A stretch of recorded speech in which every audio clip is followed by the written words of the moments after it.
സൂറത്തുൽ ഇഖ്ലാസിനെ കുറിച്ച് അറിയാത്തവരോ മനസ്സിലാക്കാത്തവരോ ആയിട്ട് ആരും ഉണ്ടാകില്ല. എല്ലാ ദിവസവും സൂറത്തുൽ ഇഖ്ലാസ് പാരായണം ചെയ്യാത്തവരും ഉണ്ടാകില്ല എന്നാണ് മനസ്സിലാക്കുന്നത്. മുത്തുനബി സല്ലല്ലാഹു അലൈഹി വസല്ലം തങ്ങളെ വിശുദ്ധ ഖുർആനിൻ്റെ 1/3 ഭാഗമായിട്ടാണ് അതിനെ പരിചയപ്പെടുത്തിയത്. സൂറത്തുൽ ഇഖ്ലാസ് ഇഷ്ടപ്പെട്ടു കഴിഞ്ഞാൽ ആ ഇഷ്ടം നിന്നെ സ്വർഗത്തിലേക്ക് എത്തിക്കുമെന്ന് മുത്തുനബി സല്ലല്ലാഹു അലൈഹി വസല്ലം തങ്ങളൊരു സ്വഹാബി വര്യനോട് പറഞ്ഞിട്ടുമുണ്ട്. എന്നാൽ സൂറത്തുൽ ഇഖ്ലാസ് സുബ്ഹ് നിസ്കാരത്തിന് ശേഷം ധാരാളം ഓതുന്ന ആരെങ്കിലും ഉണ്ടോ?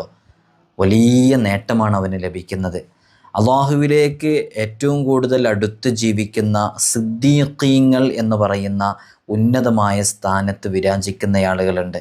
അവരോടൊപ്പം ചേരാനുള്ള വലിയ തൗഫീഖ് ലഭിക്കും. അതിനെന്താണ് ചെയ്യേണ്ടത്?